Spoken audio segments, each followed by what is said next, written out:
जो भी वीडियो से कनेक्ट हो रहा है उनके भीतर विराजमान शिव शक्ति को मेरा प्रणाम। चलिए देखते हैं महादेव जी की तरफ से आपके लिए क्या मैसेजेस आ रहे हैं। आप भी उनका ध्यान कर लीजिएगा। हर हर महादेव, हर हर महादेव, हर हर महादेव, हर हर महादेव, हर हर महादेव, हर हर महादेव, हर हर महादेव। फर्स्ट मैसेज है, सूर्य देव को जल अर्पण करें। ओके। सच्चा प्रेम ईश्वर का आशीर्वाद है, वो खोता नहीं, भटक जाता है, उसे संभाल लेना। तुम परिस्थितियों को परिवर्तित करने का प्रयास करो तो मैं तुम्हारे साथ खड़ा हो जाऊंगा। ओके। जो जा रहा है उसे जाने दो, कुछ अच्छा आएगा, याद रखना। शरणागत हो जाओ, जो मिलेगा वो सही होगा। ओके। माता लक्ष्मी की कृपा बरसने वाली है। चलिए देखते हैं। सबसे पहला मैसेज आया था कि सूर्य देव को जल अर्पण करें।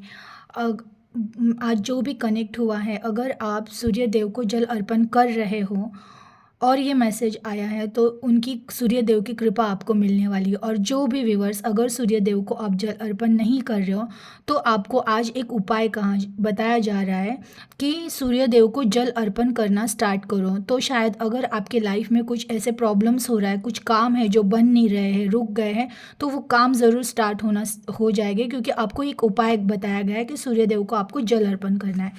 सच्चा प्रेम ईश्वर का आशीर्वाद है, वो खोता नहीं, भटक जाता है, उसे संभाल लेना। देखिए, आपके लाइफ में कोई ऐसा रिलेशन है जिनसे आप बहुत प्यार करते हो, और अगर इनसे छोटी मोटी गलती हो जाए और वो वापस आपके लाइफ में आना चाहे तो उनकी उन छोटी मोटी गलतियों को एक्सेप्ट करके प्यार को एक्सेप्ट कर लेना चाहिए, क्योंकि सच्चा प्यार है ना, ईश्वर का आशीर्वाद होता है। और ईश्वर का आशीर्वाद ठुकराने से है ना, हम हमारे लक को बोलते हैं ना, ठुकरा देते हैं। तो ऐसा है कि अगर हमसे कोई बहुत प्यार कर रहा है और कुछ ऐसी चीज़ें हो गई कि उस सामने वाले इंसान से कुछ गलती हो गई है, तो उस गलती को ना देख के उसका जो प्यार है उस प्यार को देख के उस चीज़ को एक्सेप्ट करो और उन चीज़ों को संभाल लो, ना कि कुछ उन चीज़ों में झगड़ा करके या फिर जो अच्छा रिश्ता है वो ख़राब करना है।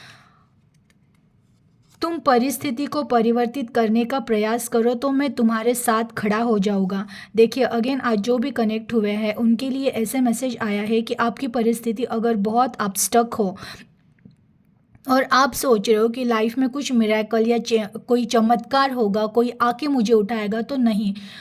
भगवान जी कह रहे कि अगर तुमने प्रयास किए तुम्हारी परिस्थिति बदलने के लिए, तुम अंदर से खुद को उतना स्ट्रांग करोगे, तुम कितने भी बुरे कंडीशन में क्यों ना हो, लेकिन तुम अगर उसमें से उठने का प्रयास करोगे तो मैं तुम्हें ज़रूर साथ दूंगा। क्योंकि भगवान उन लोगों को ही साथ देते हैं जो कर्म करते हैं। आप सिर्फ एक जगह पर बैठकर माला जपते रहो दिन भर और आप सोचो कि बहुत सारे पैसे आ जाए, तो भगवान जी कहते हैं कि कर्म तुम्हें करना ही होगा। तुम कुछ तो कर्म करोगे तो तभी मैं तुम्हें मदद कर पाऊंगा। तो आपको कहा जा रहा है, अगर आपके लाइफ में कुछ प्रॉब्लम क्रिएट हुआ है, चीज़ें चेंज नहीं हो रही है, तो आपको रुकना नहीं है, आपको थकना नहीं है, आपको हारना नहीं है, आपको निगेटिव नहीं होना है। आपको उन चीज़ों को परिवर्तित करने का प्रयास करते रहना है। आपके प्रयास को देख के ईश्वर आपको ज़रूर साथ देंगे। जो जा रहा है उसे जाने दो, कुछ अच्छा आएगा, याद रखना। अगेन आपके रिलेशन में, आपके पर्सनल लाइफ में अगर ऐसे कोई रिलेशन है जिनको आपने कई दिनों से पकड़ के रखा है बट उनको जाना है। बहुत सारे रिलेशन हमारे लाइफ में ऐसे होते हैं ना जिनको सिर्फ हमने पकड़ के रखा होता है। तो भगवान जी कह रहे हैं कि अगर आपकी लाइफ में ऐसे कोई रिलेशन है जिनको सिर्फ आपने पकड़ा है, सामने वाला इंसान आपको वो वैल्यू नहीं दे रहा है, तो ऐसे रिश्तों को पकड़ के बैठकर खुद को परेशानियों में डालने से अच्छा उन रिश्तों को छोड़ दो मीन्स ऐसा है ना कि अब उन चीज़ों के पीछे तुम भागना मत स्टार्ट करो। तुम क्या करो, तुम तुम्हारी आत्मा के पीछे भागना स्टार्ट करो, तुम तुम्हारे ग्रोथ के पीछे भागना स्टार्ट करो, तुम अपने लिए काम करना स्टार्ट करो।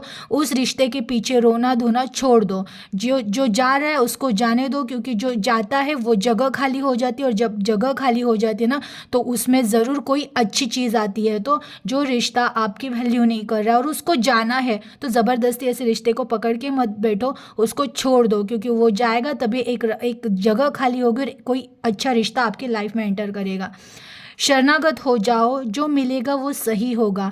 अगेन आपकी लाइफ में ऐसी कोई चीज़ें हैं जो जो सॉर्ट आउट नहीं हो रही है, तो भगवान जी कह रहे हैं शरणागत हो जाओ, मुझे वो सौंप दो वो चीज़ें, तो तुम्हारी लाइफ में जो भी होगा ना फिर वो सही होगा। क्योंकि जब हम शरणागत ले लेते हैं, भगवान के सामने सब कुछ समर्पित कर देते हैं ना, कि मुझसे अब संभाला नहीं जा रहा है या मुझसे कोई चीज़ें ठीक नहीं हो रही है, भगवान जी आप कर दो। तब जब आप इस तरह खुद को समर्पित करते हो भगवान के चरणों में, तो फिर जो चीज़ें होती है ना तो वो सही ही होती है। और शरणागत होना मतलब ये होता है ना कि सब कुछ अगर उनको सौंप दिया ना, तो फिर टेंशन लेते हुए नहीं बैठना होता है हमें, फिर हमें आनंद से जीना होता है कि हमें पता चल जाता है कि मैंने मेरी सब चीज़ें शरणागत कर दी है, भगवान के चरणों में चढ़ा दी। अब इनका जो भी हो वो चीज़ मुझे मिले ना मिले तो भी उसमें मेरी अच्छा ही है, भगवान हमारा बुरा नहीं करते। तो अगर वो चीज़ कोई ले रहे तो लेने दो, और वो अगर कुछ दे रहे तो स्वीकार करो। इसको कहते हैं शरणागति। और हर परिस्थिति में आनंद में रहो, खुशी में रहो, और ये विश्वास रखो कि मेरे साथ जो भी हो रहा है, जो भी सिचुएशन मेरे साथ क्रिएट हो रही है, वो अच्छी है या बुरी है, टेम्पररी अगर वो दुख दे रही है तो वो परमानेंटली दुख नहीं दे सकती है। क्योंकि भगवान की योजना में है ना, जिसको विश्वास होता है ना उसे पता होता है टेम्पररी अगर कोई चीज़ों का हमें दुख हो रहा है तो वो लाइफ टाइम तक दुख नहीं, उसका इफेक्ट इतना अच्छा होता है कि अभी जो दुख लग रहा है ना कुछ सालों के बाद वो बहुत बड़े सुख में परिवर्तित होता है। इसलिए अगर लाइफ में स्ट्रगल पीरियड चल रहा है, आपको बहुत सारे दुख दिए गए हैं, तो उन चीज़ों से हारना नहीं है। ये एक योजना होती है हमारे लाइफ को बनाने की, तो आप किसी योजना का एक भाग हो और आप उस चीज़ों को शरणागत हो जाओ कि मुझसे अब इन सब चीज़ों को सॉर्ट आउट नहीं हो रहा है मेरे से ये सब चीज़ें। और शरणागत होने के बाद आप खुशी से जीना स्टार्ट करो, आनंद में जीना स्टार्ट करो। अब सोचो जो होगा उनकी मर्ज़ी है और उनकी मर्ज़ी में मैं राज़ी हूँ। ऐसा जब आप सोच लेते हो ना तो आपकी ज़िंदगी बहुत अच्छे डायरेक्शन में चेंज हो जाती है, और जो भी होता है ना फिर आगे वो सब सही होता है और अच्छा ही होता है। अगेन आज जो भी कनेक्ट हो रहा है, पहले तो आपको कहा ही जा रहा था कि तुमको कर्म करना है, क्योंकि परिवर्तन करना है तुम्हारी लाइफ में। और परिवर्तन कब होगा? जब तुम कोई कर्म करोगे, और कर्म अगर तुम कर रहे हो तो 101% कन्फर्मेशन है कि माता लक्ष्मी की कृपा बरसने वाली है। तो आप जो भी कर्म करोगे, जिस भी चीज़ में हाथ डालोगे, वहाँ से आपको तरक्की मिलेगी ही मिलेगी। इवन आज जो भी कनेक्ट हुआ है उन पे माता लक्ष्मी की कृपा बरसने वाली। अगर उनके कोई काम रुके थे, पैसे नहीं आ रहे थे, तो वो चीज़ें सॉर्ट आउट होने वाली, और आपके लाइफ में अब पैसा, धन, संपन्नता और सफलता आने वाली है। एनर्जी को क्लेम कर दीजिएगा। अपना ख्याल रखिएगा। हर हर महादेव।